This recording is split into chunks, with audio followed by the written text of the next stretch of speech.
Hello everyone, welcome to Surya education channel. First time మన ఛానల్ని చూస్తున్నట్లయితే ప్లీజ్ లైక్, షేర్, సబ్స్క్రైబ్ చేసుకోండి. ఈరోజు 8th క్లాస్ ఫిజిక్స్ లెసన్ లోపల లెసన్ తర్వాత బిట్స్ గురించి చెప్పుకోవడం జరుగుతుంది. ఫస్ట్ క్వశ్చన్ చూడండి. జెండా ఎగరవేయడం దేనికి సంబంధించింది? ఏ నెట్టుట, బి లాగుట, సి నెట్టుట లాగుట 2, డి పీడనం. దీనికి ఆన్సరు బి లాగుట. దీనికి లాగుట నెట్టుట సంబంధించిన మ్యాటరు మన ఛానల్ లోపల మనం ఫస్ట్ క్లాస్లో చెప్పుకోవడం జరిగింది. ఎవరైనా చూడని వాళ్ళు ఉంటే మన యూట్యూబ్ ఛానల్లో వెళ్ళి చూడగలరు. Next second question. బావిలో నుంచి ఒక వ్యక్తి నీటిని తోడడం ఏ రకపు బలం అని అడుగుతున్నాడు. ఏ కండర బలము, బి అయస్కాంత బలము, సి ఘర్షణ బలము, డి స్థావర విద్యుత్ బలము. దీనికి సరైన సమాధానం ఏ కండర బలం. ఆన్సర్ ఏంది? ఏ కండర బలం. Next third question. ఏదైనా ఒక వస్తువు యొక్క తలం వేరొక తలం మీద లంబ దిశలో కలగజేసే బలం. ఏ కండర బలము, బి అభిలంబ బలము, సి తన్యత బలము, డి అయస్కాంత బలం. దీనికి సరైన సమాధానం బి అభిలంబ బలం. సరైన సమాధానం బి అభిలంబ బలం. నెక్స్ట్ ఫోర్త్ వన్ చూడండి.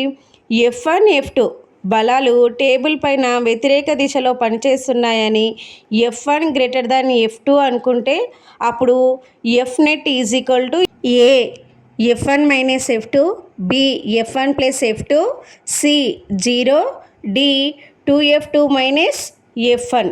ఇక్కడ చూడండి, ఇవి ఒక బల్ల పైన వ్యతిరేక దిశలో పనిచేస్తున్నాయి.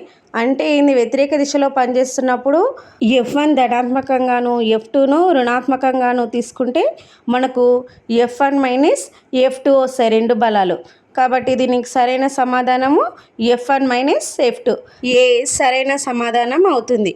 ఏ అంటే F1 - F2. Next fifth one.